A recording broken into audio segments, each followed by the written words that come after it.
அச்சலசல் நிகழ்ச்சிக்கு உங்களை வரவேற்கிறோம். இன்றைய நாளில் அலசப்பட உள்ள செய்திகளை விரிவாக பார்ப்பதற்கு முன்னால் தலைப்புச் செய்திகளை பார்க்கலாம். முதலமைச்சர் உடல்நிலையை சிறப்பு மருத்துவர்கள் குழு தொடர்ந்து கண்காணித்து வருகிறது. அப்பல்லோ மருத்துவமனை விளக்கம். முதலமைச்சருக்கு எய்ம்ஸ் மருத்துவர் சிகிச்சை அளிப்பதை அரசியலாக்குவதா? மத்திய இணையமைச்சர் பொன் ராதாகிருஷ்ணன் கண்டனம். சரியான வழிகாட்டுதல் இல்லாமல் தமிழக அரசு திணறுவதாக கருணாநிதி கருத்து. மத்திய அரசோ தமிழக கவர்னரோ உரிய நடவடிக்கை எடுக்க வலியுறுத்தல். மத்திய உயர்மட்ட குழு டெல்டா பகுதிகளில் ஆய்வு. அக்டோபர் 17ஆம் தேதி உச்சநீதிமன்றத்தில் அறிக்கை தாக்கல். பொறுப்பு முதல்வர் விஷயத்தில் ஸ்டாலின் கருத்துக்கு உடன்பட முடியாது. தமிழக காங்கிரஸ் கமிட்டி தலைவர் திருநாவுக்கரசர் அதிரடி. உச்சநீதிமன்றம் மற்றும் 24 உயர்நீதிமன்றங்களில் பணியில் இருக்கும் நீதிபதிகளின் செயல்பாட்டை கண்காணிக்க அடையாள எண். மத்திய அரசு அதிரடி முடிவு. குடும்ப வன்முறை சட்டத்தின் கீழ் வயது ஆண் பெண் என்ற பேதங்கள் இன்றி யார் மீதும் வழக்கு பதிவு செய்ய முடியும். உச்சநீதிமன்றம் அதிரடி உத்தரவு. தொடர்ந்து அச்சலசல் நிகழ்ச்சியில் உங்களுடன் இணைகிறார்கள் மூத்த பத்திரிகையாளர் ராதாகிருஷ்ணன் மற்றும் அரசியல் ஆய்வாளர் அருண் கிருஷ்ணமூர்த்தி. நன்றி திரு ஜெபாஸ்டின். நிகழ்ச்சியை பார்த்து கொண்டிருக்கக்கூடிய அனைவருக்கும் விஜயதசமி தின நல்வாழ்த்துக்கள். இன்றைய தினம் பல முக்கியமான விஷயங்கள் விவாதிக்க இருக்கும் போது கூட இந்த நிகழ்ச்சியை தொடர்ந்து பார்த்துட்டு வரவங்களுக்கு ஒரு ரொட்டீனாகவே போயிருக்கக்கூடியது என்னன்னா, எப்போவுமே இந்த நிகழ்ச்சி ஆரம்பிக்கிறது காவேரி இஷ்யூ பற்றி பேசி தான் நம்ம ஆரம்பிக்கிறோம். இன்றைக்கும் அந்த ட்ரெண்டே நம்ம ஃபாலோ பண்ணுறோம். அந்த டெக்னிக்கல் கமிட்டி தமிழகத்தில் இருக்கக்கூடிய டெல்டா பகுதிகளுக்கு அவர்களுடைய லாஸ்ட் டே நேற்று தான் அவர்களுடைய அந்த 4 நாட்கள் ரிவ்யூவில் கடைசி நாள். அதில் நேற்று டெல்டா மாவட்டங்களுக்கு போகிறாங்க. அதுக்கப்புறம் அவங்க ப்ரெஸ்ஸை சந்திக்கும் போது ரொம்ப குறுகிய காலம்தான் இருந்தது. ஆனாலும் மாவட்ட நிர்வாகமும் சரி தமிழக அதிகாரிகளும் சரி என்னெல்லாம் எங்களை காட்டணும்னு நினச்சாங்களோ எல்லாத்தையும் காட்டிட்டாங்க. அது விவசாயிகள் பிரச்சனையாக இருக்கலாம், ஓடைகள், கண்மாய்கள், குளம், குட்டைகள் எல்லாத்தையுமே காட்டி நதியில் எவ்வளோ தண்ணி இருக்குது அளவு எல்லாமே காட்டியிருக்காங்கங்கிறாங்க. ஸோ இந்த ரிப்போர்ட்ல இருந்து பாசிட்டிவாக தமிழகம் சார்ந்து ஏதாவது வரும்னு நம்ம எதிர்பார்க்கலாமா, இல்லை இந்த ரிப்போர்ட் என்ன பண்ண முடியும் அப்படின்னு நினைக்கிறீங்க? முதலாவதாக இது ஏன் செயல்பாடுக்கு இந்த டெக்னிக்கல் கமிட்டி வருதுன்னா, அந்த மேனேஜ்மெண்ட் கமிட்டி இல்லாதனால தான் டெக்னிக்கல் கமிட்டி வருது. இதுதான் பிரச்சனையே. அதாவது சுப்ரீம் கோர்ட் ஒரு காவேரி ட்ரிபியூனல் அமைக்கப்படுகிறது. அந்த காவேரி ட்ரிபியூனல் 2007 கூறுது மேனேஜ்மெண்ட் கமிட்டி ஒரு மேனேஜ்மெண்ட் போர்டு வர வேண்டும் என்று கூறுகிறது. அது அப்போயே அமைச்சிருக்கணும், 2007 வச்சிருக்கணும். ஆனால் சென்ட்ரல் கவர்மெண்ட் என்ன பண்ணுது, ஃபர்ஸ்ட் சொல்லுது இந்த மாதிரி மேனேஜ்மெண்ட் அமைக்கலாம் என்ற ஒரு நிலையை எடுத்துவிட்டு அதன் பிறகு அதனுடைய அரசியல் லாபத்துக்காக என்று நான் கருதுகிறேன். ஏனென்றால் கர்நாடகா மேனேஜ்மெண்ட் போர்டை எடுத்ததுனால இப்படி ஒரு நிலைக்கு வர்றாங்க.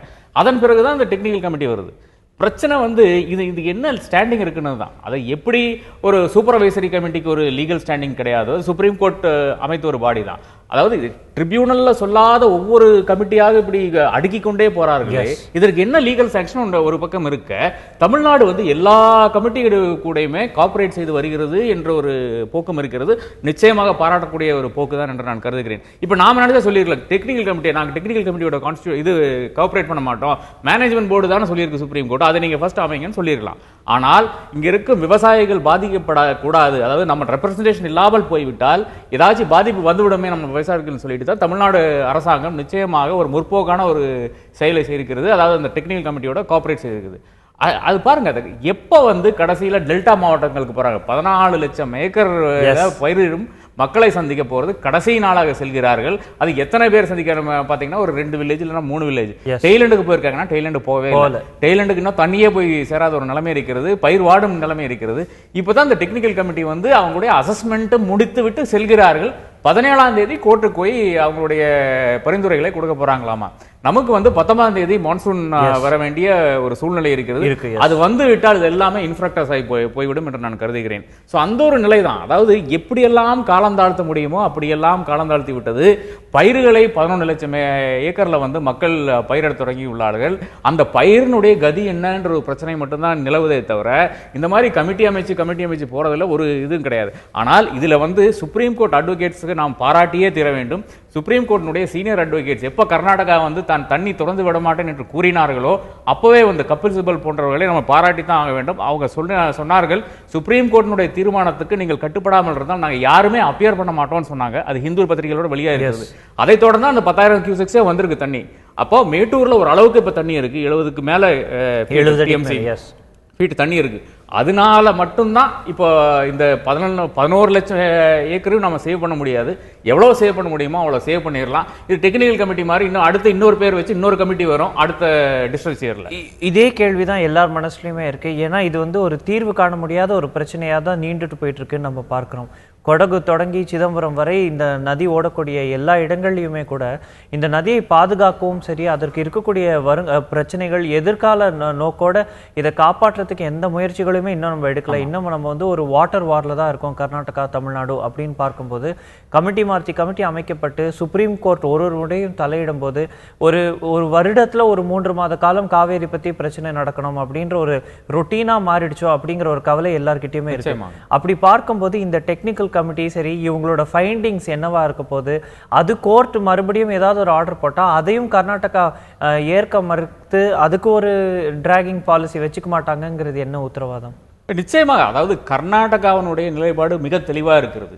எங்களுக்கு குடிநீர் தேவையை முடித்து விட்டுத்தான், அதாவது ஒரு அப்பர் ரிப்பேரியன் ஸ்டேட் சொல்லுது, எது இந்தியா வந்து இப்ப பாகிஸ்தானிடம் சொல்ல முயல்கிறதோ அதே தான் இப்போதைக்கு வந்து கர்நாடகா வந்து தமிழ்நாடிடம் சொல்லிக் கொண்டிருக்கிறது. அதாவது எங்களுடைய தேவைக்கு பிறகுதான் உங்களுடைய தேவை வருகின்றது, அதுக்கு மிச்ச வர தண்ணி வேணா எடுத்துக்கங்கன்னு கூறுறாங்க. இதுதான் பிரச்சனையே. அதற்காக தான் அவங்க சஜஸ்ட் பண்ணாங்க, இன்னொரு டேம் கூட கட்டிடலாமே, உங்களுக்கு டிஸ்டன்ஸ் இல்லாம அங்கிருந்து தண்ணி விட்டுறேன்னு அப்படி ஒரு வாதம் கூட வைக்கிறாங்க. அது அடுத்த பிரச்சனையை தான் உருவாக்க, இது ஒரு சொல்யூஷனா தெரியல.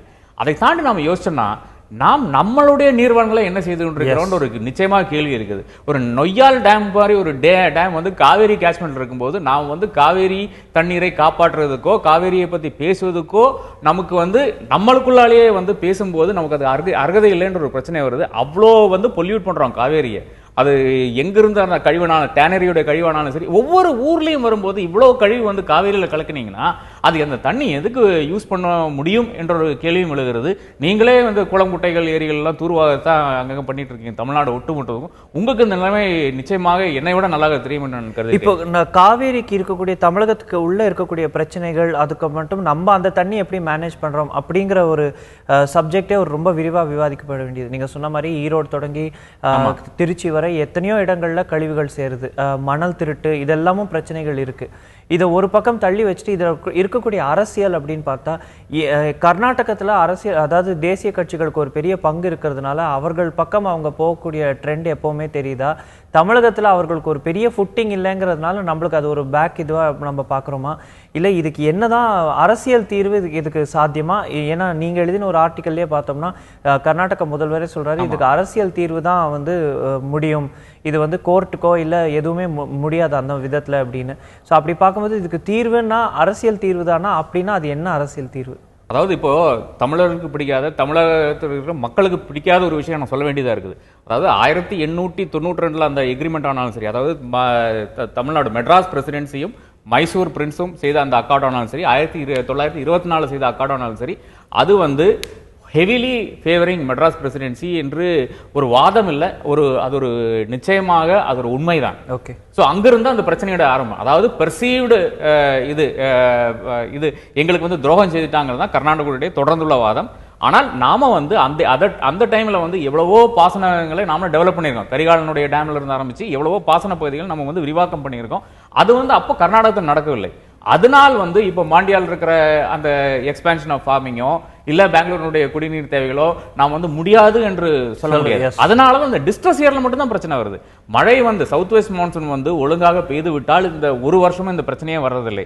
ஆனால் இப்ப அடிக்கடி இந்த மான்சூன் ஃபெயிலியர்ஸ் வர்றதுனால மட்டும்தான் அந்த பிரச்சனை வருது. இதுல வந்து ஒரு தேசிய கட்சின்னு பார்க்கும்போது நிச்சயமாக ஒரு சாய்வு இருக்கும், கர்நாடகா மேல ஒரு சாய்வு இருக்கும் என்றது ஒரு வாஸ்தவம் தான். ஆனால் தமிழகத்தில் இருக்கிற பியூரோக்ராட்ஸும் சரி, அதுபோல அரசியல்வாதிகளும் சரி, அவங்க வந்து ரொம்ப ஃபோர்ஸ்ஃபுல்லா தங்களுடைய பாயிண்ட்ஸை டெல்லியில கூறும் ஒரு இடத்தில் தான் இருந்துள்ளார்கள். இதுவரையான பிரச்சனைகளை பார்த்தீங்கன்னா அது தமிழகத்தினுடைய அந்த குட்வில், அதாவது பெங்களூருக்கு போய் பேசுறதானாலும் சரி, இல்ல டெல்லிக்கு போய் பேசுறதானாலும் சரி, அவங்க வந்து இப்ப காவேரியிலுடைய பெரிய எக்ஸ்பர்ட்ஸ் பார்த்தீங்கன்னா எஸ் குகன், ராமசாமி ஐயர், இவங்க 2 பேரும் தமிழ்நாட்டை சார்ந்தவங்க தான். அதனால தமிழ்நாட்டினுடைய பாயிண்ட்ஸ் ஆஃப் வியூ வந்து எப்பவுமே ரொம்ப ஃபோர்ஸ்ஃபுல்லாக எல்லா இடத்துலையும் பிரதிபலித்து தான் இருக்கிறது.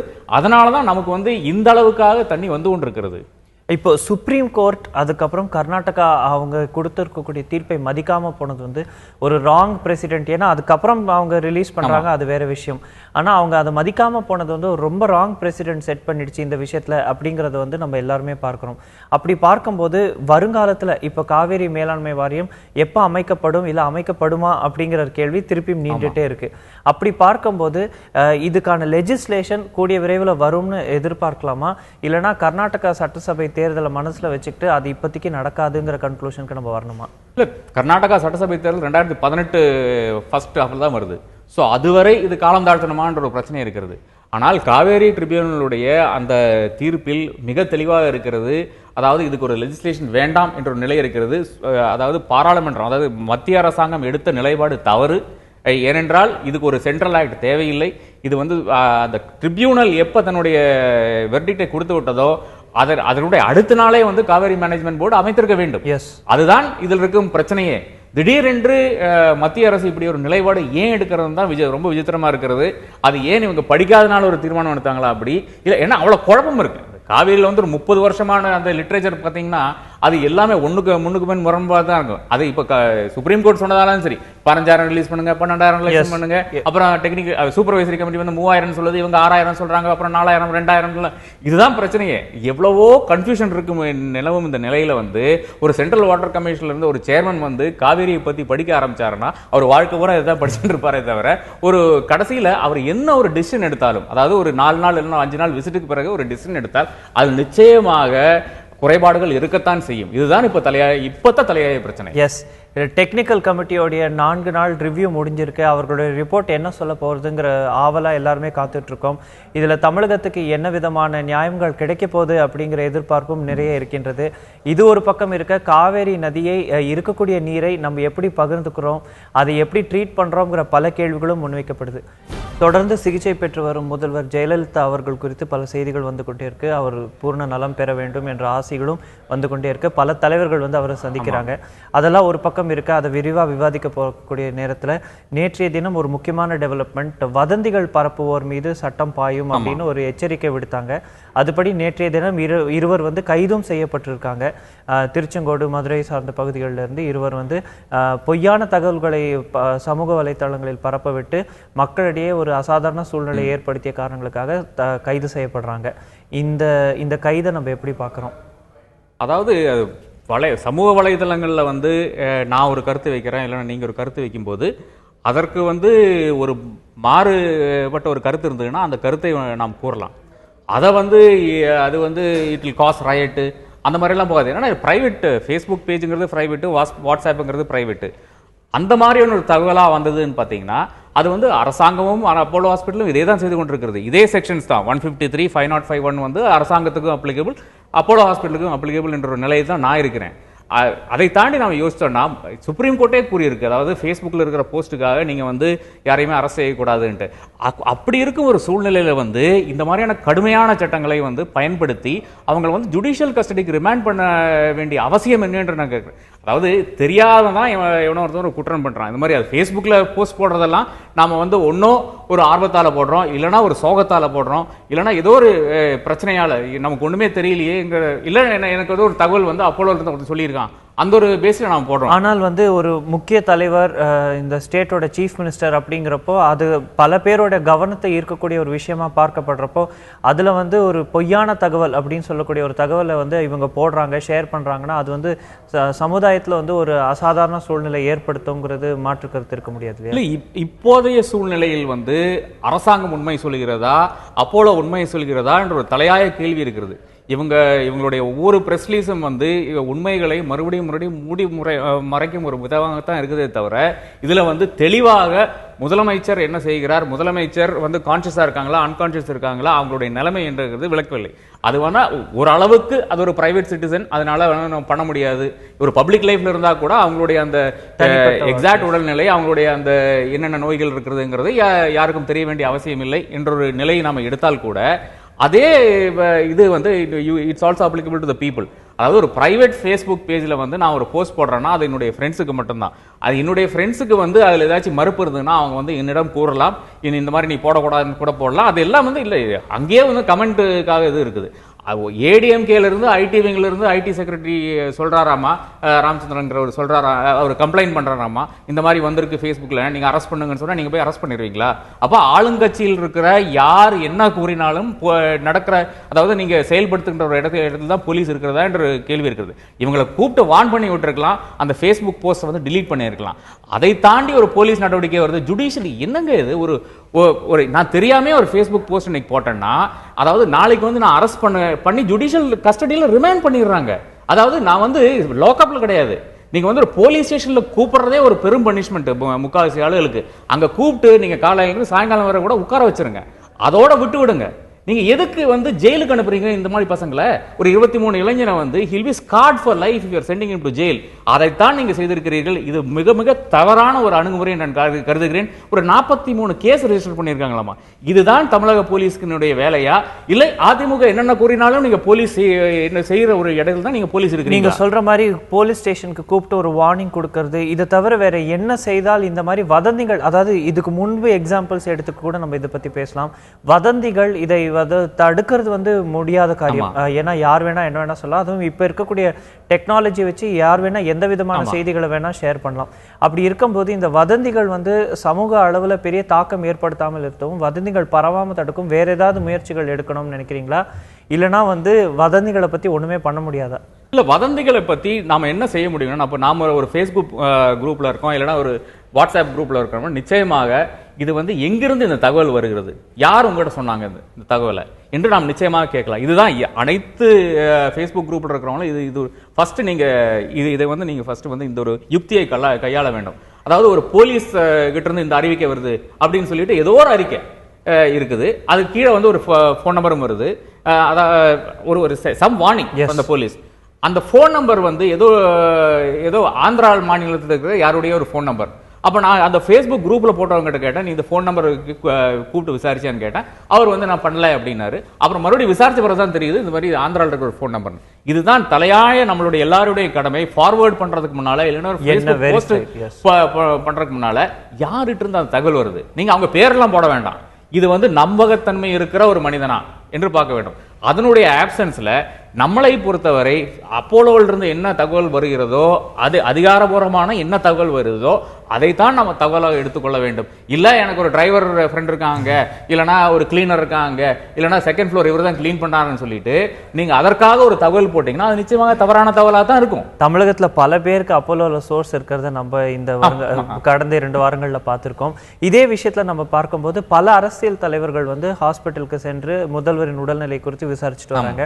அதுல நேற்று வந்து ரொம்ப குறிப்பா சொல்ல வேண்டும் பார்த்தா கேரள முதல்வர், கேரள கவர்னர், புதுவையின் துணைநிலை ஆளுநர் இவர்கள் எல்லாருமே வந்து போயிருக்காங்க.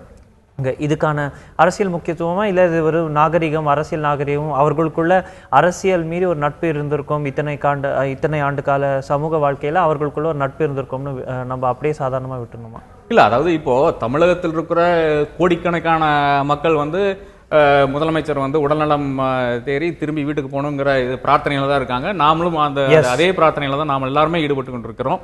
அதை தாண்டி யோசிச்சீங்கன்னா நிச்சயமாக பினராயி விஜயன் வந்து கேரளாவில் முதல்வராக பொறுப்பேற்கிறார். பொறுப்பேற்ற உடனே அவர் என்ன சொல்றாருன்னா, முல்லை பெரியார் அணையை வந்து நம்ம புனர்பரிசீலனை இது கிடையாது, அதாவது ஒரு செகண்ட் டேம்க்கான தேவையில்லை என்ற ஒரு நிலையில் கூறுகிறார்.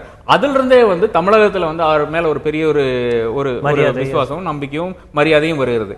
சோ அதை தாண்டி அதன் பிறகுதான் கேரளா அவ்வளவு பிரச்சனை ஆன பிறகுதான் he has to go back on his word மாதிரி ஆயிடுது. ஆனால் அங்கிருந்தே வந்து தமிழக அரசாங்கத்துக்கு அவர் மேல ஒரு பற்று இருக்கு என்று நாம் காண முடியும். சதாசிவம் வந்து கவர்னர், கேரளா கவர்னர் வந்து தமிழகத்தை சார்ந்தவர், அவர் மெட்ராஸ்ல கூட பணியாற்றி இருக்கிறார். சோ அதனால கூட முதல்வரை சந்திக்க வரலாம் என்ற ஒரு இது இருக்கும். அதே மாதிரி எல்லா அரசியல் தலைவர்களும் நிச்சயமாக அது ஒரு கர்ட்டசி காலாக தான் நான் வைத்துக்க முடியும். யாரும் முதல்வரை உள்ள அந்த MDCCல உள்ள போய் சந்திக்க முடியாது. ஆனால் நிச்சயமாக செகண்ட் ஃப்ளோருக்கு வந்து அவருடைய உடல்நிலையை டாக்டரிடம் விசாரிக்கிறார்கள். இது ஒரு நிச்சயமாக ஒரு ஹெல்த்தி அரசியல் என்று நான் எடுத்துக்கொள்ள வேண்டும். அதை தாண்டி ஒன்றும் இதுல அரசியல் காண வேண்டிய அவசியம் கிடையாது. ஆனாலும் இதுல அரசியல் காணறதுக்கு ஒரு வாய்ப்பு இருக்குன்னு தான் நான் பாக்குறேன். எப்படின்னா இந்த தலைவர்கள் சந்தித்ததை தவிர நம்ம பார்க்கும்போது ராகுல் காந்தி வந்து சென்ற பிறகு காங்கிரஸ் திமுக இடையே அரசல் புரசல் இருக்கோ அப்படிங்கிற ஒரு பேச்சு எடுபடுது. எப்படின்னு பார்த்தோம் அப்படின்னா திமுக தரப்புல இருந்து இந்த ஆட்சிக்கு வந்து ஒரு துணை முதல்வரோ இல்ல வேற ஏதேனும் ஒரு பொறுப்பு வகிக்கிற யாராவது ஒருத்தர் பொறுப்பு எடுத்துக்கணும் அப்படிங்கிற கருத்துக்களும் அதை வந்து உடனடியாக மறுத்து இல்ல அதெல்லாம் தேவைப்படாது அப்படின்னு திருநாவுக்கரசர் அவர் தரப்புல இருந்து சொல்றதையும் பார்க்கிறோம். இதுக்கும் நம்ம முக்கியத்துவம் கொடுக்க கூடாதா, இல்லைன்னா இதுல ஏதேனும் முக்கியத்துவம் கொடுக்க வேண்டிய கட்டாயம் இருக்கா? இல்ல, திமுகவினுடைய பெரிய பிரச்சனை என்னென்றால் காங்கிரஸ் வந்து ஜூனியர் பார்ட்னர். காங்கிரஸ் வந்து திமுக என்னென்ன கூறுதோ அதை தாண்டி கூடாது என்ற ஒரு நிலையில் தான் திமுக என்றும் உள்ளது. ஆனால் நீங்க திருநாவுக்கரசருடைய ஹிஸ்டரி கூட கொஞ்சம் பார்க்கணும்.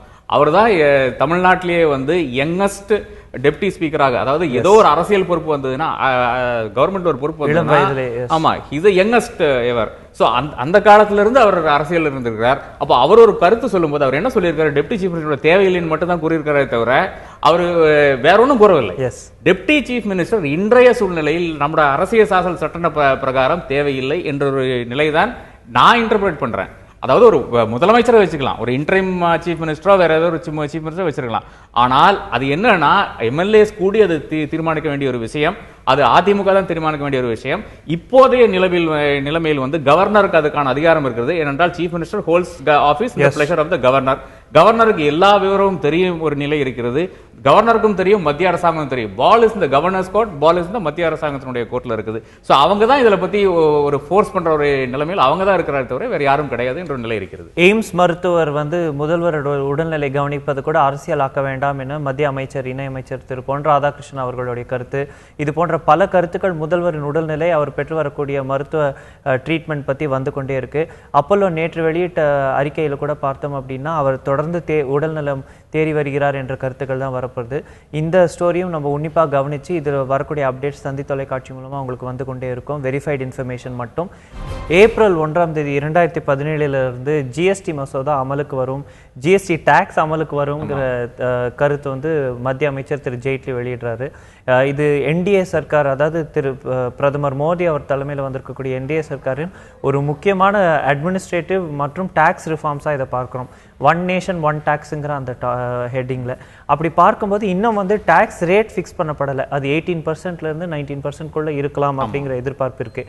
ஸோ இந்த ஜிஎஸ்டி மசோதா எந்த அளவுக்கு, அதுவும் இந்த மாதம் வந்திருக்கக்கூடிய எக்கனாமிக் ரிப்போர்ட்ஸ்லாம் பார்த்தா நம்மளோட industrial output for the second month in row வந்து கம்மியாக இருக்கிற விஷயத்தையும் நம்ம பார்க்குறோம். அப்படி பார்க்கும்போது எந்த விதத்தில் இந்த ஜிஎஸ்டி அமல் வந்து இந்தியாவுடைய பொருளாதார வளர்ச்சிக்கு ஊக்கம் தரும்னு எடுத்துக்கலாமா, இல்லைனா வந்து இது வந்து ஒரு நீண்ட நாட்களாகவே கொண்டு வரப்பட வேண்டிய ஒரு ரிஃபார்ம் லேட்டாக வந்திருக்குன்னு பார்க்குறோமா? நிச்சயமாக அதுக்கு ஒரு நீண்ட நாட்களாக எப்போயோ கொண்டு வர வேண்டிய ஒரு ரிஃபார்ம். அது வந்து மாநிலங்களுடைய இதுலேயே அந்த லெவல்லையே செய்திருக்கலாம். இது ஒரு மத்திய இதில் ஒரு சென்ட்ரல் ரூல் பெற வேண்டிய அவசியம் இருக்கிறதா என்ற ஒரு கேள்வி எழுகிறது. அதாவது இப்போ என்ன ஆகுதுன்னா, இந்த மாநிலங்களுடைய அந்த அதிகாரத்தை பூரா, அந்த டாக்ஸ் லெவிங் அதிகாரத்தை பூரா மத்தியக்கு சென்று வருகிறது. அது ஒரு பிரச்சனை இருக்குது. அது தனியாத ஒரு விவாதத்தினுடைய ஒரு பொருளாக இருக்கும். ஆனால் அதை தாண்டி நம்ம யோசிச்சோம்னா கொஞ்சம் அவசரப்படுறாங்களோ என்ற ஒரு ஐயம் தான் எனக்கும் இருக்கிறது. அதாவது சில மாநிலங்களில் வந்து அவங்களுடைய அந்த டாக்ஸ் பேஸ் வந்து கம்மியாகி விடுமோ, அதாவது சென்ட்ரலில் வந்து இன்னும் அது டிசைட் பண்ணாத ஒரு நிலையில், அதாவது 16%, 18%, 20%, 22% டிசைட் பண்ணாத ஒரு நிலையில் வந்து இப்போ ஜிஎஸ்டி வந்து ஒரு அவசரமாக அமல்படுத்தினால் வேற ஒன்றும் கிடையாது. இவங்க வந்து சொல்லிட்டாங்க 2017 ஏப்ரல் 1 நாங்கள் அமல்படுத்திக்கிறோம்னு முன்னாடியே சொல்லிட்டாங்க. ஆனால் இந்த ஐயத்தை நீங்க கலந்துருக்கீங்களா? இப்போ தமிழ்நாடுக்கே எவ்வளவோ ரிசர்வேஷன்ஸ் இருக்கு, அந்த ரிசர்வேஷன் நீங்க கலந்துருக்கீங்கன்னு பார்த்தா நிச்சயமா கிடையாது. தமிழகம் தான் ஒன் ஆஃப் த, அதாவது அதிமுக தரப்பும் தமிழக எம்பிக்களும் தான் இதுக்கு வந்து வெளிநடப்பு செய்யறாங்க, இதுக்கு எதிர்த்த கருத்துக்களை வைக்கிறாங்க அப்படின்னு பார்க்குறோம். பல மாநிலங்கள் வந்து இதை ராட்டிஃபை பண்ணியாச்சு. அப்படி பார்க்கும்போது இண்டஸ்ட்ரியல் ஸ்டேட்டான தமிழ்நாடு, இது போன்ற பல மாநிலங்களுக்கு ரெசர்வேஷன்ஸ் இருக்க தான் செய்யுது. ஆனாலுமே கூட இது வந்து ஒரு பெரிய டாக்ஸ் ரிஃபார்மாக பார்க்கப்பட்டு பொருளாதார வளர்ச்சிக்கு வந்து ஒரு முன்னோடியா இதை பார்க்கறதுல ஏதேனும் தவறு இருக்குமா? இல்ல நிச்சயமாக கிடையாதுன்னு நான் கருதுகிறேன். அதாவது இந்தியாவுக்கு வரும்போது இதுதான் டாக்ஸ் ரேட்ஸ் என்ற ஒரு நிலைமை இருந்திருந்தால் அப்போ எஃப்டிஐ ஃபோர்ஸ் அதாவது அந்நிய முதலீடு வந்து அதிகரிக்கும் என்று தியரியில வேணா அது கரெக்டா இருக்கலாம்னு நான் கருதுகிறேன். ஆனா நம்ம வந்து உலக பொருளாதாரத்தை இப்ப பார்க்கும்போது அது எல்லாமே எல்லா இடத்துலயுமே மந்தம் நடக்கும் ஒரு நிலவும் ஒரு சூழ்நிலையில இந்தியா மட்டும்தான் இப்போதைக்கு ஒரு growth ஆமா கொஞ்சம் ஸ்டேபிளா கொஞ்சம் growth கூட இருக்கும் ஒரு நிலையில் இருக்கிறது. அது இப்ப நீங்க சொன்ன மாதிரி அது குறைந்திருக்கிறது, மந்த் ஆன் மந்த் குறைந்திருந்தால் கூட நிச்சயமாக ஒரு growth இருந்திருக்கிறது. சோ இந்தியா வந்து எல்லாருமே இது ஒரு பீக்கன் ஆஃப் ஹோப்பா பாக்குறாங்க. சைனால கூட growth குறைந்திருக்கு. ஆனா சைனானுடைய அவுட்புட் பாத்தீங்கன்னா நிச்சயமா இந்தியாவுடைய அவுட்புட் விட எவ்வளவோ ஜாஸ்தியா தான் இருக்குது. அது ஒரு 2% growth ஆனாலும் சரி 3% growth ஆனாலும் சரி இந்தியாவுடைய 7% 8% விட எவ்வளவோ அதிகமாக இருக்கு. வேற ஒன்றும் கிடையாது. சைனாவுடைய பொருளாதாரத்தினுடைய சைஸ் அவ்வளவு பெருசா இருக்கு. அதான் அப்போ இந்தியாவுக்கு நாம எவ்வளவு ஃபாரின் எக்ஸ்சேஞ்ச் வந்திருக்கு என்று பாத்தீங்கன்னா, அதாவது இண்டஸ்ட்ரி செட் பண்றதுக்கு ஃபாரின் எக்ஸ்சேஞ்ச் எவ்வளவு வந்திருக்குன்னு பாத்தீங்கன்னா ஒன்றும் பெரிய வித்தியாசம் தெரியவில்லை. அதாவது ஜிஎஸ்டி வந்து அமலுக்கு வரும் என்று தெரிந்து கூட ஏன் இந்த மாதிரியான அந்த அந்நிய முதலீடு வரமாட்டேங்கிறது என்ற கேள்வியை நம்ம எழுப்ப வேண்டிய ஒரு நிலையில் தான் இருக்கிறோம். சோ நீங்க வந்து இந்த யூனிஃபை எல்லாம் பண்ணிட்டீங்க, எல்லா கண்டியூசிவ் அட்மாஸ்பியர் வச்சிருக்கீங்க அந்நிய முதலீடு வர்றதுக்கு என்று பாத்தீங்கன்னா, அப்ப ஏன் அந்த முதலீடு வரவில்லை என்று நீங்க கண்டுபிடித்தீங்களான்னு பார்த்தா எவ்வளவோ இருக்கு. மேக் இன் இந்தியா இருக்கு, எவ்வளவோ திட்டங்கள் வந்து மோடி வந்து என்ஆர்ஐஸ் கிட்டயும் அதாவது நான் ரெசிடென்ஸ் இந்தியன்ஸ் கிட்டயும் வந்து இன்வெஸ்ட் பண்ண சொல்லியிருக்காரு. எவ்வளவோ இடத்துல போய் மார்க்கெட் பண்ணியிருக்காரு, இந்தியாவை மார்க்கெட் பண்ணியிருக்காரு. அதன் பிறகும் ஏன் முதலீடு வரமாட்டேங்குதுங்கிறது அதற்கான ஒரு இன்ஃப்ராஸ்ட்ரக்சர் பாட்டில் நெக் இங்க இருக்கா?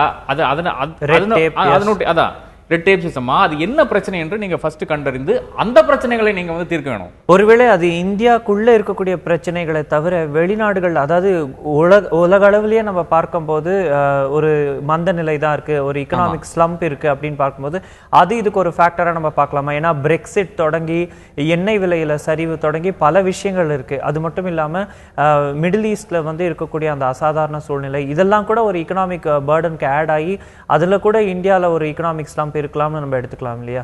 இல்ல இது ஃபர்ஸ்ட் வந்து இந்த கேபிட்டலிஸ்ட்ல என்ன யூசுவலா நடக்குதுன்னா கேபிட்டல் ஃபிளைட் தான்.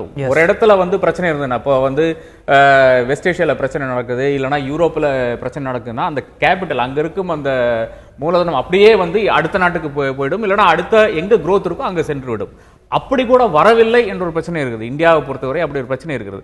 அதனால நான் சொல்றேன் இங்க இருக்கும் பிரச்சனைகள்னா அது இன்ஃப்ராஸ்ட்ரக்சரை ரிலேட் பண்ண, அதாவது நம்ம ரோடானாலும் சரி, நம்ம துறைமுகங்களானாலும் சரி, நம்மளுடைய ஏர்போர்ட்ஸ் ஆனாலும் சரி, இதை சார்ந்த எவ்வளோ அதாவது எலக்ட்ரிசிட்டி ஆனாலும் சரி, அது ஒரு தலையாய பிரச்சனை, தண்ணி அதோட பெரிய ஒரு பிரச்சனை. இதுல எல்லாம் பிரச்சனைகள் இருக்கும் ஒரு நாட்டுக்கு எவ்வளோ முதலீடு வருமோ அந்த அளவுக்கு வந்திருக்கு என்று நான் கருதுவேனே தவிர இன்னும் இது எடுக்கக்கூடிய சக்தி இந்தியாவுக்கு இருக்கான்னு பார்த்தா அங்கதான் அவங்க வந்து they are hesitating. அப்படி பார்த்தால் கூட ஒரு 2.5 ஆண்டு காலம் வந்து இந்த அரசாங்கம் வந்து பொறுப்பேற்ற பிறகு அவர்கள் செய்திருக்கக்கூடிய விஷயங்கள் அப்படின்னு பார்த்தா ஒரு ஸ்மார்ட் சிட்டி, நீங்க சொல்லக்கூடிய இன்ஃப்ராஸ்ட்ரக்சர் டெவலப்மெண்ட், ஒரு ஸ்மார்ட் சிட்டி ப்ராஜெக்டா இருக்கலாம், இல்ல மத்திய அமைச்சர் திரு நிதின் கட்கரி வந்து சொல்லியிருக்கக்கூடிய வாட்டர் வேஸ் மூலமா ஒரு டிரான்ஸ்போர்ட்டேஷன், அவர் சொல்லியிருக்கக்கூடிய Bombay Goa highway, Chennai Bangalore industrial highway, இது போன்ற ப்ராமிசஸும் இதற்காக எடுத்துப்பட்டக்கூடிய ஒரு முயற்சிகளும் வந்து ஒரு இண்டஸ்ட்ரிக்கு ஊக்கம் தரலன்னு நம்ம பார்க்கிறோமா?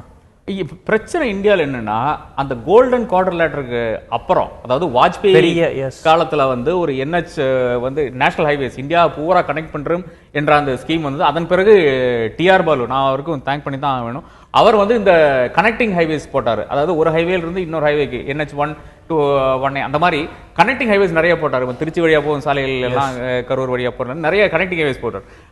இதன் பிறகு வந்து ஒரு பெரிய ஒரு டெவலப்மெண்ட் இந்தியாவில் வந்திருக்குன்னு பார்த்தா கிடையாது. துறைமுகங்களை டெவலப் பண்றதுக்கு ஒரு ஸ்கீம் வந்துச்சு, ஆனால் மாறி மாறி வந்த போர்ட்ஸ் மினிஸ்டர்ஸ் ஜி.கே. வாசன் உட்பட இருக்கிற மந்திரிகள் வந்து அதற்கு அவ்வளவு ஒரு ஊக்கம் கொடுக்கவில்லை. வேற ஒன்றும் கிடையாது. போர்ட் டெவலப்மெண்ட் ஒரு 20 வருஷம் 30 வருஷம் ஆகுன்ற ஒரு நிலை இருக்கும்போது அதே நேரத்தில் ஹைவேஸ் 1 கிலோமீட்டர் இல்லைன்னா 1.5 கிலோமீட்டர் ஒரே நாள் செய்யக்கூடிய ஒரு நிலைமையில் இருக்கிறது. ஸோ அந்த ஒரு பெரிய டெவலப்மெண்ட்டுக்கு பிறகு ஒரு பெரிய டெவலப்மெண்ட் வரவில்லை. அதான் பிரச்சனை. ஏன்னா இப்போ நம்ம ஃபேக்ட்ஸ் எடுத்து பார்த்தோம் அப்படின்னா ஒரு நாளில் 22 கிலோமீட்டர் தூரத்துக்கு ஹைவேஸ் போடப்படுது. ரயில்வேஸ்ல நிறைய ரிஃபார்ம்ஸ் கொண்டு வர முயற்சி செய்யறாங்க அப்படிங்கிற விஷயங்களையும் நம்ம பார்த்துட்டு வரோம். துறைமுகங்கள் நீங்க சொன்ன மாதிரி தமிழகத்திலே கூட ஒரு புதிய துறைமுகத்துக்கு வந்து இப்போ பெரிய வேலைகள் நடந்துட்டு இருக்கிறதையும் நம்ம பார்க்கிறோம். அது தவிர பல ஏர்போர்ட்ஸ் திறக்கிறதுக்கும் வந்து முயற்சிகள் நடந்துட்டு இருக்கு. ஸோ ஜிஎஸ்டி மசோதாவும் இந்த மாதிரி இன்ஃப்ராஸ்ட்ரக்சர் டெவலப்மெண்ட்ஸும் எந்த அளவுக்கு இந்தியாவுடைய பொருளாதாரத்துக்கு வந்து ஊக்கம் தருதுன்னு பொறுத்திருந்து பார்க்கணும். நம்ம ரொம்ப நேரக்குறைவின் காரணமாக விரிவாக விவாதிக்க வேண்டிய இன்னொரு விஷயம் பார்த்தோம் அப்படின்னா, பிரதமர் மோடி அவர்களுடைய இமேஜஸை வந்து மார்ஃப் பண்ணி சமூக வலைதளங்கள் வெளியிட்டதுக்காக ஒருவர் தேடப்பட்டு வருகிறார் மும்பையில். அவர் தங்கியிருந்த அறையில் கூட ரெய்டெல்லாம் நடக்குதுங்கிறத பார்க்குறோம். ஸோ இந்த விஷயத்த நம்ம ஏற்கனவே விவாதித்த மாதிரி சமூக வலைத்தளங்களில் ஒரு ஃப்ரீடம் ஆஃப் ஸ்பீச் அப்படின்னு பார்க்கணுமா, இல்லைனா முக்கிய தலைவர்கள், நாட்டின் தலைவர்கள் அவர்கள் மீது ஒரு டிஸ்கிரிப்ஷன் நம்மளுக்கு இருக்கணுமா சோஷியல் ரெஸ்பான்சிபிலிட்டின்னு?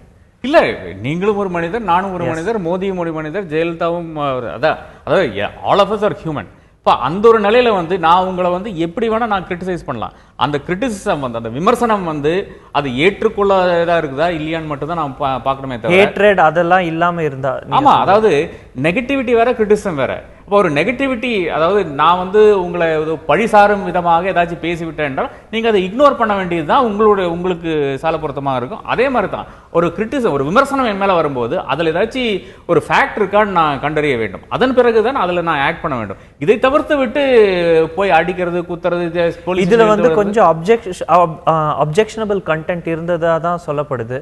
ஸோ அப்படி வந்து அதுக்கான ஒரு சட்ட நடவடிக்கைகள் எடுக்க முடியாதுங்கிறீங்களா, இல்லைனா வந்து இதெல்லாம் வந்து part and parcel of modern age தான் எடுத்துக்கணும்? நிச்சயமா இது part and parcel of modern age தான். ஒன்னா அறியாமையினால பண்றாங்க, இல்லைன்னா ஏதோ ஒரு ஃப்ரஸ்ட்ரேஷனால பண்றாங்க. அந்த ஃப்ரஸ்ட்ரேஷனுக்கு, அந்த அவருக்கு மனசில் இருக்கும் அந்த கொந்தளிப்புக்கு காரணம் என்று நீங்க என்னவென்று நீங்க கண்டறிய வேண்டும். அதுதான் நீங்க செய்ய வேண்டுமே தவிர சும்மா ஏதோ ஒரு ஃபேஸ்புக்ல வந்து ஏதோ ஒரு போஸ்ட் போட்டதுக்காக, இல்லைன்னா ஏதோ ஒரு படம் மார்ஃப் பண்ணி போட்டதுக்காக நீங்க இவ்வளவு பிரச்சனை பண்ணுமா? அப்ப பாலிவுட்ல இருக்கிற அத்தனை ஆக்டர்ஸ் வந்து தினம் கேஸ் ஃபைல் பண்ணி கொண்டு தான் இருக்க வேண்டும். சோ இதெல்லாம் வந்து தவிர்த்து விட்டு, அது பாஜக ஆளும் ஒரு மாநிலத்தினால இந்த மாதிரி பிரச்சனைகள் வருதோ என்று பார்த்தா தமிழ்நாட்டிலும் அதே பிரச்சனை நடந்து வருது, இந்தியா பூரா அதே பிரச்சனைகள் நடந்து கொண்டிருக்கிறது. இதெல்லாம் தவிர்க்க வேண்டும். இதற்காக கேஸ் எடுக்காதீங்க, தயவு செய்து கேஸ் எடுக்காதீங்க, அறிவுறுத்துங்கள் என்றதான் என்னுடைய கருத்து. சமூக வலைத்தளங்களில் நம்மளுக்கு என்று ஒரு பொறுப்பு இல்லையா? முக்கிய தலைவர்கள் மட்டுமின்றி வேறு யாருடைய மனதும் புண்படும் அளவிற்கு நம் கண்டென்ட் போடலாமா கூடாதாங்கிற கருத்துக்கள்லாம் நிறைய வைக்கப்படுது. பெரிய அளவில் எதிர்பார்க்கப்பட்ட இரண்டாவது பிரசிடென்ஷியல் டிபேட் நவம்பர் 8ஆம் தேதி தேர்தலுக்கு, அமெரிக்க அதிபர் தேர்தலில் ஹிலரி கிளின்டன், டொனால்ட் ட்ரம்ப். நேற்றைய தினம் நடந்த டிபேட்டை பார்த்தோம் அப்படின்னா, திரு ட்ரம்ப் வந்து ரொம்ப ரெஸ்ட்லெஸ்ஸாக இருந்த மாதிரியும், ஹிலரி கிளின்டன் ரொம்ப கம்போஸ்டாக நிறைய விஷயங்கள் பேசின மாதிரியும் தெரிய வந்தாலுமே கூட இரண்டு பேருக்கும் இருக்கக்கூடிய கேப் வந்து பெருசாயிட்டே போகுது. அந்த ஹிலரி கிளின்டனுக்கு ஒரு பாசிட்டிவ் ஓட்டும், டொனால்ட் ட்ரம்ப்புக்கு அவர் கட்சிக்குள்ளேயே பல பேர் வந்து அவர் சப்போர்ட் பண்ணலங்கிற விஷயமும் தெரிய வருது. ஆனால் நேற்றைய தினம் வந்து ஒரு அமெரிக்க தேர்தலையே இதுவரை இல்லாத அளவுக்கு ஒரு பர்சனல் வெண்டேட்டா வச்சு பேசின மாதிரியோ, திரு டொனால்ட் ட்ரம்ப் சொல்லக்கூடிய கருத்துக்கள் 2-3 பார்த்தால், ஹிலரி கிளின்டனுடைய கணவரும் முன்னாள் அதிபருமான திரு பில் கிளின்டனோட நான் பெண்களை மதிக்காமல் ஒன்றும் இருக்கலை, அவர் பண்ண பெண்களுக்கு எதிராக அவர் செய்த குற்றத்தை விட நான் பெருசாக எதுவும் செஞ்சிடல, நான் பிரசிடென்ட் ஆனால் ஹிலரி கிளின்டன் சிறையில் அடைக்கப்படுவார் போன்ற கருத்துக்கள்லாம் இதெல்லாம் எங்கேயோ உள்ளூரில் பார்த்த மாதிரி இருந்தது. ஸோ இந்த டிபேட் நம்ம எப்படி எடுத்துக்கிறோம்? இல்ல, உள்ளூர்ல என்ன பார்த்துருக்கோம்னா, அதாவது 2 பேரும் வந்து மூஞ்சிக்கு மூஞ்சி கூட பார்த்துக்க மாட்டாங்க, எதிரி கட்சிகளாக நடந்துக்கிறாங்க. இதே தான் நேற்று நடந்தது. 2 பேரும் வர்றாங்க ஸ்டேஜுக்கு. இதுவரை இல்லாத அமெரிக்கால இருக்கும் அரசியல் நாகரிகம்ன்றது ஃபர்ஸ்ட் வந்து யூ ஷேக் ஹேண்ட்ஸ். அது ஆனாலும் பெண்ணாலும் அது வித்தியாசம் கிடையாது. அது கூட நேற்று நடக்கல. ஸோ அங்கிருந்து ஆரம்பிச்சு இந்த பர்சனல் அட்டாக்ஸ் வரை இருக்க அந்த இதை பார்த்தீங்கன்னா, நிச்சயமாக இது ஒரு தேர்தல் வந்து இஷ்யூ பேஸ்டான ஒரு பிரச்சனைகளுக்குள்ள அவங்க போகாம இந்த மாதிரி, அதாவது இந்த இமெயில் ஸ்கேண்டல நான் வந்து இன்வெஸ்டிகேட் பண்ண போறேன். அதாவது ஹிலரி வந்து தன்னுடைய 33,000 இமெயில்ஸ் வீட்ல இருந்து அந்த சர்வர்ல யூஸ், அதாவது அவங்க வந்து செக்ரட்டரி ஆஃப் ஸ்டேட்டா இருக்காங்க. அப்போ வந்து ரூலே இருக்கு, அதாவது நீங்க அரசனுடைய அந்த சர்வர் மூலமா தான் நீங்க அனுப்ப வேண்டும்ன்ற ரூலே இருக்கு. அதை வந்து மறிகடந்து தன்னுடைய பர்சனல் சர்வர்ல அனுப்பிச்சிருக்காங்க. அதை நான் இன்வெஸ்டிகேட் பண்ணி இவங்களை வந்து சிறையில் அடைக்க போறேன் அப்படிங்கிறாரு. இதுவும் கேட்ட மாதிரி தான் இருக்கு தமிழ்நாட்டில், வேற ஒரு கான்டெக்ட்ல. ஆனா ஹிலரி அதுக்கு பதிலாக என்ன சொல்றாங்க, இந்த மாதிரி அந்த 2005 ட்ரம்ப் சொன்ன அந்த வீடியோஸ் அது பரவலாக ஃபேஸ்புக்லயும் இதுலயும் ரொம்ப வைரலா போய் கொண்டிருக்கிறதுனால தமிழக மக்களுக்கும் தெரிஞ்ச ஒரு விஷயம் தான். அதாவது ட்ரம்ப் வந்து பெண்களை குறித்து என்ன கூறினார் என்ற அந்த விஷயங்கள், அந்த கருத்துக்கள், அது வந்து தமிழக அரசியல்ல கூட பார்க்க முடியாத அளவுக்கு வந்து கொச்சைப்படுத்தி பேசியிருக்கிறார். நல்ல வேளை இந்திய அரசாங்கம் அது இல்ல, இந்திய அரசியல் அந்த அளவுக்கு கீழே போகவே ஒரு நிலை இருக்கிறது. எப்படி இந்த மாதிரி ஒரு மனிதர் எப்படி அரசியல் வந்து அமெரிக்க பிரசிடென்ட் ஆகும் ஒரு வாய்ப்பை பெற்றிருக்கிறார் என்றுதான் எனக்கு புரிய மாட்டேங்குது. இதுல நம்ம முக்கியமா கவனிக்க வேண்டிய விஷயம் பார்த்தா ரிப்பப்ளிக்கன் பார்ட்டியில, அதாவது டொனால்ட் ட்ரம்ப்போடைய கட்சியில் இருக்கக்கூடிய மூத்த தலைவர்களே வந்து இப்போ அவருக்கு கொடுத்துருக்கக்கூடிய ஆதரவை பின்வாங்குறாங்கன்னு நம்ம பார்க்குறோம். இது வந்து ஒரு விதத்தில் அவர் கேம்பெயினை டென்ட் பண்ணுது. இன்னும் ஒரு பெரிய கோரிக்கை என்ன வைக்கப்படுது பல தரப்புல இருந்துன்னா, டொனால்ட் ட்ரம்ப் பிரசிடென்ஷியல் ரேஸ்ல இருந்து வித்ட்ரா பண்ணிக்கணும். அவர் அது நடக்காதுன்னு தான் நம்ம பார்க்கிறோம். அப்படி பார்க்கும்போது நேற்றைய தினம் நடந்த இந்த அதிபர் தேர்தல் அந்த டிபேட்லேயே நம்ம பார்க்கிறோம். கடைசியில் ஒரு கேள்வி, முக்கியமான ஆடியன்ஸ்லேருந்து ஒரு கேள்வி வருது. உங்கள் இருவரில் ஒருவருக்கொருவர் நீங்கள் ஆப்பனண்ட் கிட்ட என்ன பாசிட்டிவாக பார்க்குறீங்க அப்படின்னு. ஸோ அந்த மாதிரி சில நாகரிகமான விஷயங்களும் நடக்குது. இவர்களுடைய ஃபாரின் பாலிசி, டொனால்ட் ட்ரம்ப்பாக இருக்கட்டும் இல்லை ஹிலரி கிளின்டனாக இருக்கட்டும், இவர்களுடைய ஃபாரின் பாலிசி முக்கியத்துவம், சிரியா தொடங்கி பல பிரச்சனைகள் அவர்கள் முன் இருக்க போகுது. ஸோ யார் ரொம்ப மெச்சூர்டாக ஹேண்டில் பண்ணாங்கன்னு நினைக்கிறீங்க ஃபாரின் பாலிசி பேஸ் பண்ணி? இல்லை, நிச்சயமாக அது ஹிலரி தான். அவங்க செக்ரட்டரி ஆஃப் ஸ்டேட்டாக இருக்காங்க. செக்ரட்டரி ஆஃப் ஸ்டேட் தான் இந்த வெளியுறவுத்துறை அமைச்சர் மாதிரி தான் நம்ம நாட்டில. அதனால வந்து அவங்களுக்கு வந்து அந்த அரசியல் அந்த எக்ஸ்பீரியன்ஸ் ரொம்ப ஜாஸ்தி இருக்கிறதுனால அவங்களுக்கு தெரியும். இந்த பெங்காசி அட்டாக்ல இருந்து அதுல வந்து அவங்க நேரடியாக தொடர்பு இருக்கிறது. அதுலயே நிறைய அக்யூசேஷன் வந்திருக்கு. அவங்களுடைய அமெரிக்காவுடைய அந்த தூதர் வந்து கொல்லப்பட்டதுக்கு ஹிலரி கிளின்டன் தான் வந்து காரணம் என்று வருகிறது. சோ அவங்களுக்கு அட்லீஸ்ட் லிபியா எங்க இருக்கு, பெங்காசி எங்க இருக்கு, இந்தியா எங்க இருக்குங்களா தெரிஞ்சிருக்குது. ட்ரம்ப்புக்கு இது தெரியுமாங்க நமக்கு பிரச்சனையா இருக்குது. அதே மாதிரி அந்த சுவாரஸ்யமான கேள்வி நீங்க அந்த கரெக்டா அப்ளை பண்ணீங்க. அதாவது நம்மளுக்கு தெரிய மாட்டேங்குது ட்ரம்ப்ல என்ன குட் குவாலிட்டிஸ் நமக்கு தெரிய மாட்டேங்குது. அதே மாதிரி தான் இப்போ ட்ரம்ப்பை வச்சு கம்பேர் பண்ணி பார்க்கும்போது தான் ஹிலரி கிளின்டன் வந்து அவ்வளவு நல்ல ஒரு ஹியூமன் பீயிங்காக தெரிகிறார்கள். ஆனால் ஸ்டாண்ட் அலோனா எடுத்துக்கிட்டீங்கன்னா இந்த பராக் ஒபாமா மாதிரி ஒரு அப்போனன்ட் இருந்தாங்க, 2 பேரும் டெமோக்ராட்ஸ் தான். பட் அந்த மாதிரி ஒரு அப்போனன்ட் வந்து எதிர்த்தரப்பு இருந்தாங்கன்னா நிச்சயமாக ஹிலரி கிளின்டன் வந்து நாம எவ்வளவோ குறைகள் ஹிலரி கிளின்டன்லையும் கண்டிருப்போம். இந்த இமெயிலை தவிர வேற எவ்வளவோ குறைகள் கண்டிருப்போம். ஸோ அதுதான் தலையாய பிரச்சனைங்க. அவ்வளோ மோசமான ஒரு கேண்டிடேட் ரிப்பப்ளிகன் பார்ட்டி நிறுத்தினால் மட்டும்தான் ஹிலரி கிளின்டன் ஒரு நல்ல கேண்டிடேட்டாக நமக்கு தோன்றுகிறார்கள். இந்த கருத்து தான் பல அமெரிக்க வாக்காளர்கள் மத்தியிலும் இருக்கிறத நம்ம பார்க்கிறோம். 2 கேண்டிடேட்ஸ்மே வேண்டாம், ஆனால் வேற வழியின்றி டெமோக்ராட்ஸ் பக்கம் சாயறதுக்கான வாய்ப்புகள் இருக்குங்கிறத நம்ம பார்க்கிறோம். சுருக்கமாக கடைசியாக இதில் பேச வேண்டிய விஷயம் பார்த்தா, இதுவரை எந்த அதிபர் தேர்தல், அமெரிக்க அதிபர் தேர்தலும் இல்லாத வேறொரு விஷயம் ரஷ்யாவுடைய தலையீடு. டொனால்ட் ட்ரம்ப் திரு விளாடிமிர் புட்டின், ரஷ்யா அதிபர் திரு விளாடிமிர் புட்டின் பற்றி சொல்லியிருக்கக்கூடிய கருத்துக்கள், இதெல்லாம் வந்து நம்ம எப்படி பார்க்கிறோம்? நிச்சயமாக எல்லா அரசியலிலும் வெளியிருக்கும் நாடுகள் எப்படியாச்சும் ஒரு ஃபுட் ஹோல்டு இருக்கத்தான் செய்யும். அதாவது இப்போ பாகிஸ்தான் எப்படி தலையிட பார்க்குதோ காஷ்மீர்ல தேர்தல் நடத்தினா, அதே மாதிரி தான் அமெரிக்காவினுடைய பெரிய எதிரின்னு பார்த்தா ரஷ்யா தான். அப்ப ரஷ்யாவுக்கு என்னென்ன செய்ய இயலுமோ அதெல்லாம் செய்ய முயல்கிறார்கள் என்ற ஒரு நிலை தான் இருக்கிறது. இதைத்தான் ட்ரம்ப் ஃபிளாக் பண்ணியிருக்காரு. ஆனா அவருக்கு என்னன்னா கையில ஒரு ப்ரூஃபும் இல்லாத பேசுறது தான் ட்ரம்ப்னுடைய ஒரு வாடிக்கையாக போய்விட்டது. அதனாலதான் அதை ஈடுபடலையே தவிர நிச்சயமாக ஒவ்வொரு நாட்டிலும் நடக்கிற தேர்தலுக்கு அதுக்கு அருகாமையில் இருக்கும் நாடுகள் நிச்சயமாக கைகடத்தான் செய்கிறது. அது எந்த அளவுக்கு அந்த டிகிரி தான் பிரச்சனையாக இருக்கு. ஹிலரி கிளின்டன், டொனால்ட் ட்ரம்ப், முக்கியமா அடுத்த விஷயம் பார்த்தா இந்திய வம்சாவளி இல்ல அங்க இருக்கக்கூடிய இந்தியர்களுக்கு என்ன செய்ய போறாங்கிற கருத்தும் பெருசா இருக்கு. இன்றைய நாள் பொழுதுல நடக்கக்கூடிய பல விஷயங்களை நாளை இதே செய்தி அரங்கிலிருந்து விவாதிக்க போறோம். நிகழ்ச்சியில கலந்து கொண்ட திரு ஆர்கே அவர்களுக்கு நன்றி. பார்த்த உங்கள் அனைவருக்கும் நன்றி. முதல்வர் உடல்நிலை தொடங்கி காவேரி பிரச்சனை வரைக்கும் பல விஷயங்கள் விவாதித்திருக்கோம். நாளை மீண்டும் இதே நிகழ்ச்சியில் இணைவோம். நன்றி, வணக்கம்.